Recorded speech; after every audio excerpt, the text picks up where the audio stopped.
इस कहानी के पीछे को तर्क अगर आप समझ गए तो आपका मन काबू में हो सकता है। पहली बार जब इस कहानी को मैंने पढ़ा तो मुझे इसका तर्क समझ नहीं आया, लेकिन इसका भाव प्रेरणादायी है। एक बार महात्मा बुद्ध किसी नगर से गुजर रहे थे।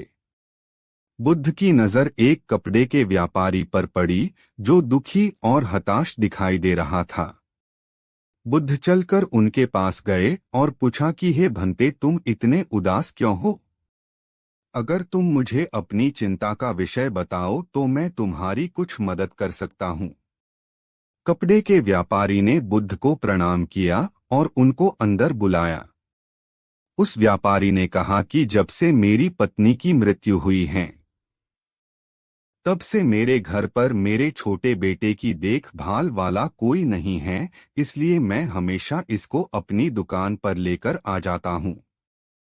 लेकिन मेरी दुकान पर आने वाले हर ग्राहक की पगड़ी को उछालकर फेंक देता है, कभी कभी उनका झोला उठाकर बाहर फेंक देता है। मैंने इसको बहुत समझाया, डांटा, लेकिन यह नहीं समझा। इसकी इस हरकतों की वजह से मेरे सारे ग्राहक खुद को अपमानित मानकर वापस चले जाते हैं। बुद्ध बोले, मैं तुम्हारी सहायता कर सकता हूं, पर तुम मुझे वचन दो कि मैं जो भी करूंगा तुम उसमें दखलंदाजी नहीं करोगे, ना ही कोई प्रश्न करोगे। व्यापारी बुद्ध को वचन दे देता है। अगले दिन बुद्ध एक पगड़ी पहनकर आए और एक गाहक की भांति आकर बैठ गए। व्यापारी का बेटा आया और बुद्ध की पगड़ी को उछाल दिया। महात्मा बुद्ध मुस्कराए और कहा, बहुत अच्छा, जाओ उस पगड़ी को वापस लेकर आओ। वह बच्चा दौड़कर गया और पगड़ी लाकर बुद्ध को दे दी। अगले दिन बुद्ध एक कुल्हाड़ी और एक लकड़ी लेकर आए। उस लड़के ने फिर से उस पगड़ी को उछाल दी। बुद्ध ने उस लड़के को कुल्हाड़ी और लकड़ी दे दी और कहा, जाओ इस लकड़ी को काटो। व्यापारी को थोड़ा सा डर लग रहा था कि कहीं उसके लड़के को चोट नहीं आ जाए, लेकिन उसको अपना वचन याद था।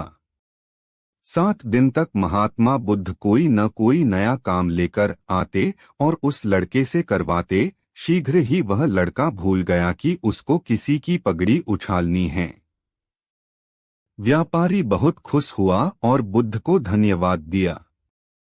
मुझे पता है कि इस कहानी का और मन के वश को कोई विशेष संबंध नहीं है, लेकिन पहले आप इस तर्क को समझ लीजिए। अगर हम अपने मन को अपने हिसाब से काम नहीं करवाएंगे तो मन अपने हिसाब से काम करेगा। मन वश में हो सकता है यदि मन को हम अपने अनुसार चलाएं।